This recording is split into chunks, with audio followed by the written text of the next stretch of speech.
Alright, hello everyone and welcome to another episode of Late Night Tips. Tonight we're going to look at something that was requested by one of the viewers on this channel. Essentially we're going to look at the Octatrack workflow. It's going to be my personal take on how I use the Octatrack to write music and how I'm using it to operate quickly, efficiently, and how to overcome some of the limitations of the hardware. So, my starting point to every piece of music on the Octatrack is a template. So I actually, first of all, create a template and save it, and then I can use it very, very quickly to reach my favorite settings. So, okay, let's go into it. So I have an empty project in here, completely empty, nothing's going on. And first of all, I'm going to go to General Settings, Function and Project, and I'm going to go to Audio, going to set Track H to Master. That's something that I use. I'm going to use Q in Normal for songwriting. Then I go to MIDI and Sync. I want this to send, transport, and send clock. And I'm going to go to Channels and set my auto channel to 10, because this is how my setup has evolved over time. And the auto channel means, as I explained in another MIDI setup tutorial, it means that channel 10 is going to send MIDI to whichever channel is active at the moment. And that's all I need to do and set up in the project settings for now. So then I go to MIDI because I'm using the sequencer on the Octatrack a lot, and I'm going to set it up accordingly. So first of all, track 1 to channel 10, remember to press because otherwise it will forget. And now it's playing on the Moog. Track 2, sending to channel 1 to operate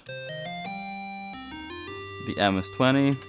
Channel 3, track 3, I'm sorry, keep forgetting this, is channel 8, and it's sending to the Monomachine. Okay, and then track 4, sending to channel 9, Volca keys. And then the interesting thing is I set up 3 remaining tracks to communicate on channel 11, which is the MFB. And apart from setting the channel, I'm setting the default note to C4 in here, which is the note on which MFB receives kick.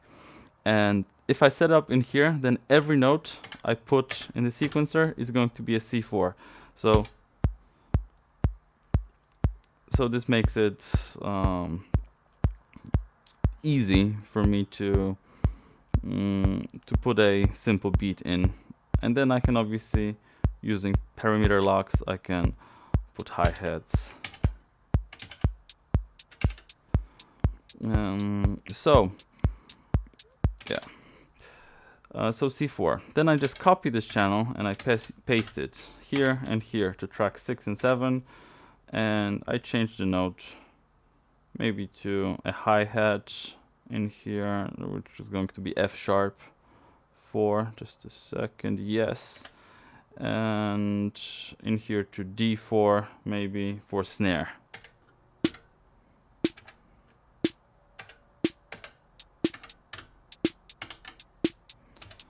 And I can get a very simple beat going in no time using those separate channels, and then I can experiment a little bit. And then the 8th track I'm going to set up to control the Electribe polyphonically. Obviously those might differ if I want to use a different channel on the Electribe, or if I want to use 4 channels on the Monomachine. It really depends. So that's the basic MIDI setup. That's all I need to know. And now going to the audio setup. And in here I'm not going to put any samples or machines for that matter. However, I'm going to get it ready for freeze delay. So what I'm doing is switch off tape, give lock, send, and feedback. So now it's ready to respond to freeze delay functions. And the really cool thing is I can press this and press copy, and it's going to copy this page, and I'm going to paste it all over my project so that I can glitch every channel with the freeze delay or freeze echo. So as you can see in here, all the trigs are active for that. All right, one more thing that I'm going to do. I'm going to make this a through machine because I'd like channel 7 to receive the iPad. So I have a through machine in here. I'm making sure that it's receiving on AB, crank up the volume, and put a trig in here, very important for this to send audio. Oh yeah. Alright, so now it's receiving audio in here, so I can mangle it if I want to.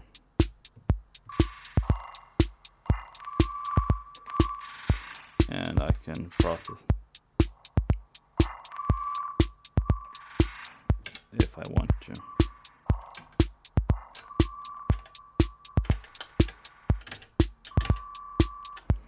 And so on.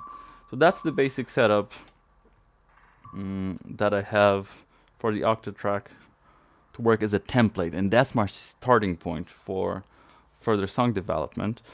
And a very important thing, I make sure to save it as a template. But another thing that I'm always trying to do is save to new, and let's say template 2, because sometimes in the heat of a moment you might save your template. You start working on a song and you want to save it, and you just click save instead of save as, and then you're going to lose the template essentially. Also, one thing to remember, if you put something in a template and then you recall it, those things that you put in might stay in there. So then I just hit the reload function in here, and then I get a clean template, which is something that I want. So that's it. That's the starting point. In the next episode, we're going to look at what happens next with the actual song development. Thank you for watching. Make sure to subscribe. And if you have any questions about the Octatrack or any other gear, make sure to leave those questions in the comments below.